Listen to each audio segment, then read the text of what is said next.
It's my word to the family. I know it's been hard, but through it all, man, I promise we gon' ball. To Joe Flacco. Okay. I'm getting these guys out the way till we get into the real stuff. You know what I'm saying? I can't wait. I can't wait to get to the real stuff. Yeah, I'm still heated. Right. So. Oh yeah, he's super mad too. He can't, he's super salty. I forgot about that, but I got a good one for you, man. Y'all got to steal, man. Y'all got to steal, man. We gonna get to that. You know what I'm saying? That's the last thing. We gonna get to that. We stealing the last of the bottom of the barrel. We stealing. But Joe Flacco, I kind of feel like Cleveland should have kept him, but he's going over to Indianapolis on a veteran contract. His deal, he's got a 1-year deal worth up to $8 million. Take it. No, take it. Right. I mean, he deserved it, man. He was a comeback player of the year. Like, $8 million, yeah. You know what I'm saying? He did his thing for Cleveland. He managed the game. He fit well there. Yeah, I felt like they should have kept him. I felt he did better than Watson. You know what I'm saying? You know, the $200 million dude. You know what I'm saying? Like, he was just mediocre. You know what I'm saying? Like, he did. You know what I mean? Job. Like, so you just don't know with him. You know, he's been injured. Knees was rusty. Yeah, you know what I'm saying? Everything. He ain't getting the massages no more. He couldn't run out that pocket. He was scared. He's like, where did you get your massages at, man?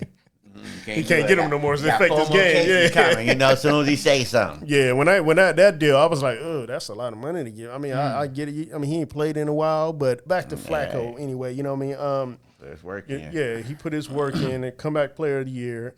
He's gonna out this whole deal. He's gonna receive $4.5 million guaranteed. Super Bowl champ too, ain't he? Yeah, with the Baltimore. Super Bowl champ. Yeah, he got jury. Yeah. So thoughts on that? Do you think Cleveland should have kept him? And with him going over to Indianapolis, is that going to make Indianapolis contenders in the AFC?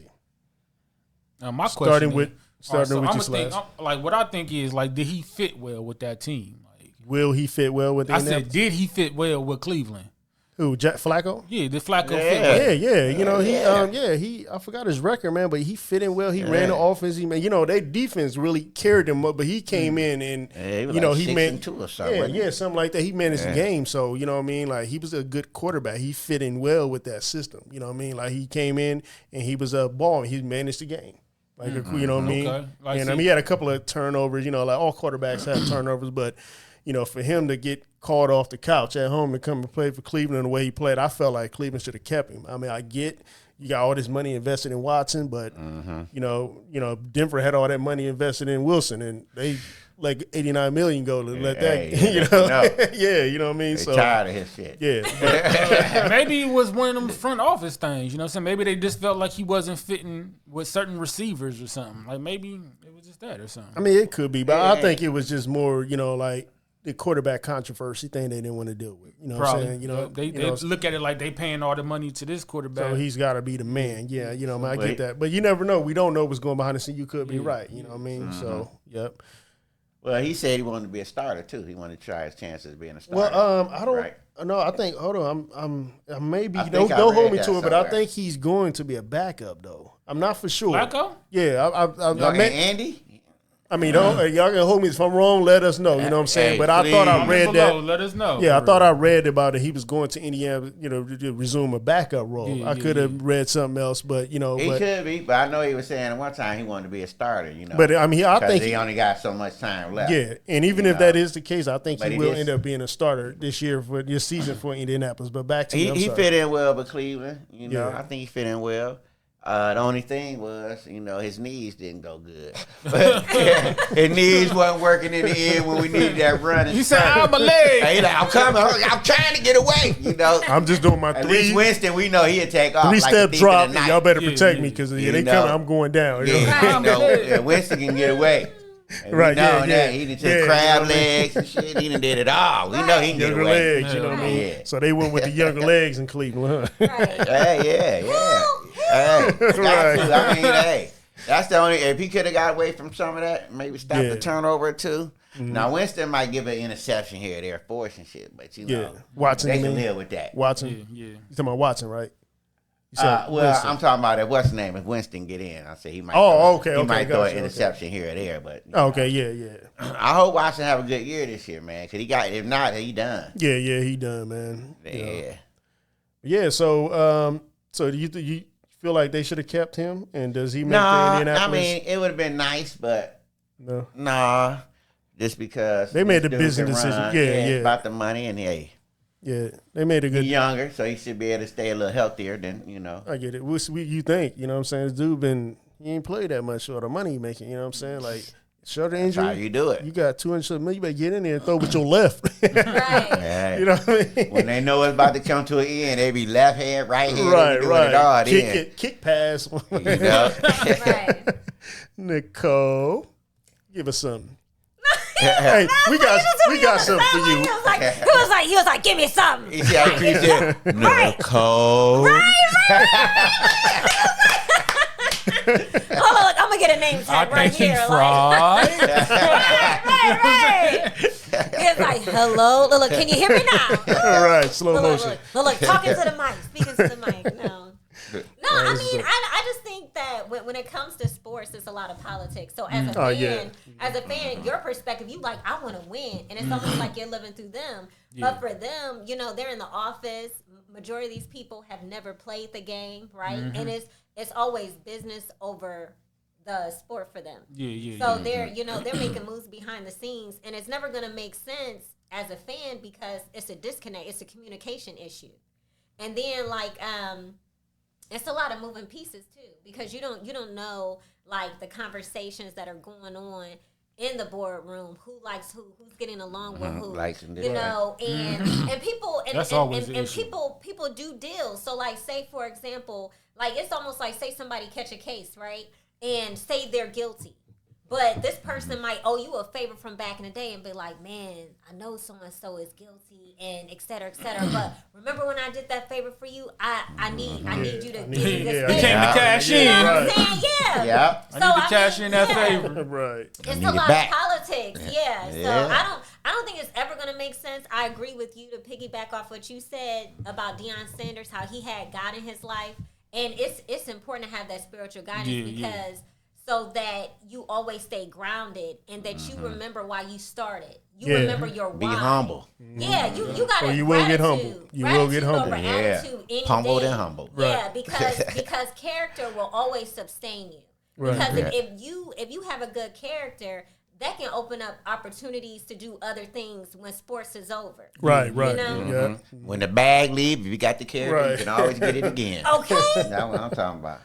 All right, let's move on to the next one. Baker Mayfield, staying with Tampa Bay. They're paying him for 3 years, $100 million. $50 million of it is guaranteed.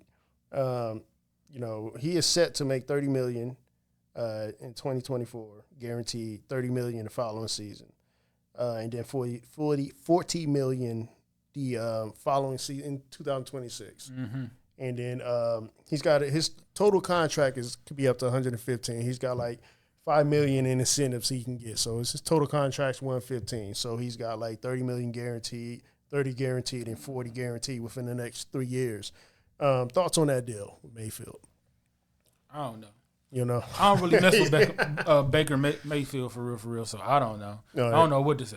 All right, what about you? God damn it, get that money. Give it to him. Give it to him. But you know what? Nah, he earned it. Yeah. He went through Cleveland. Mm-hmm. Went through playing hurt a little bit. Yeah. Then he went to the Panthers and they said he wasn't shit there. Teammates want to whoop his ass. That's the reason why I don't. But then he went to L.A. and picked up his game. Mm-hmm. And then he went to Tampa and stood out. So my man working, man. He did have some good games, though. I got to give it to him. Hey, getting that money, get it. And I ain't going to lie, man. He is another comeback player, too. You know what I'm saying? Yeah. He's been through a lot. He could afford it. Yeah, you know what I mean? And he's always, I felt like Cleveland didn't use him right. You know what I'm saying? Like, they gave up on him too soon. You know what I'm saying? Like, that's Cleveland. Yeah. That's what I was about to say. Like, you know what I mean? Because ain't no hoes in Cleveland. They just won't let that die down, man. They won't let that go, man. I said it one time because I was off the drink, and they just won't let it go, man. He said it with authority. He said ain't no hoes in Cleveland. I'm sorry, Cleveland, man. I was fried that day, man. That way I got y'all back, 216-440, all that. You know what I'm saying? I'm 330. Y'all gonna have to show me, though. Y'all gonna have to show me. I would take you down there, Hey, we gonna go down there and do a show, man. Somewhere, I don't know, down 93rd. I don't know. Yeah, we gonna go down there and do a show, man. Right, yes. Show him where the holes at down in Cleveland. That's it. They won't let it go, man. Oh my God. Nah, Mayfield, I think, I think he deserved his bag. You know what I'm saying? Like, I've always rocked with Mayfield. I thought he didn't get a fair chance in Cleveland. So, that's a good deal. Yeah, I think he worked his tail off, Nicole. Bring it up. No, congratulations to him. I think it's well deserved, right? I think with all this money that all of these athletes are getting, instead of us waiting on everybody else to help out our community, I think we need to take a percentage of that and everybody just put their stuff together and just collectively start, building up our own communities, building up our own neighborhoods. Mm-hmm. You know what I'm saying? Because a lot of it is it's just everybody trying to keep up with the Joneses. Yeah. And a lot of these men are coming from broken homes, single mothers, poverty, projects. We need to start pouring into our own How community. How we gonna do that? Yeah, because it's we need to start developing these kids, being mentors. It takes a man to raise a man. Mm-hmm. Yeah. So I appreciate what Cam Newton is doing. I think it's a great idea. And I think, we need more of that because it's a lot of people out here are lost. You know what I'm saying? Mm-hmm. And a lot of people need to be inspired. Right. And so it's we're chasing flesh. You know what I'm saying? The bag. But the bag is not going to make you happy. Right. But the bag is not going to make you feel fulfilled. No, but it's a happy bag. I might be happy. I would like to see what them problems feel like. I might feel everybody be saying money don't make you happy. Yeah. Shit. Hey, I ain't gonna lie, man. Drop 100,000 on you right now. There's a whole lot I could do with that. They ain't got to worry about tomorrow. That makes me happy. Hell yeah. I ain't got to get him go to work, deal with these assholes. I know I ain't got to worry about being stressed about no bills. Right. I know. I get it. It don't make you happy, but it solves problems. And it fills certain voids for people. But have a percentage where you're solving problems, but have another percentage where you're impacting lives. Right. Because it's in our community, we wait for that one person to be our hero. That one person gets assassinated every time. But if you have a flock of heroes, you get what I'm saying? Yeah. Like the Black Panthers. Yeah. Right. Inspire people. Yeah. And it's like you say, a lot of athletes do those things you're talking about giving back to the community, but I think where they go wrong with it, they're dealing with the wrong people. That's they're investing. Yeah, they're not in control of that. Their name is just put on there. What you want that money for? No, hell no. Yeah, hey, leave it in the bank. Let it trust funds. Yeah. Let it grow. Roth account. Yeah, right. A lot of these athletes' names are used on stuff, but they're not really involved with it directly. So it's these other people behind the scenes just coming in and saying, John Doe Pulovic's doing this to the east side of Columbus. You know what I'm saying? Right. Ain't nowhere on site. Yeah, it's just his name, to get people to buy into it. But these other people are in control, and they're not doing for the community. They're doing what they want to do. They want to do what they want to do with it. Mm-hmm. It's not making changes for the community. They're helping people. They want to get certain people out and put certain people in. So that's the situations like these athletes, they're not being guided right. They're just being used as, puppet. They're using their names for the benefits of other people. You know what I mean? So we can't even get a block party to go on. Right. God damn it, how we coming together? We can't even get a block party. Right. 5 minutes later, there's a fight. Break out. You know what I mean? Fight. That'd be a good thing. There should be a shooting. Right. We got shot on 93rd over there. They shooting over here. Right. It's my word to the fans.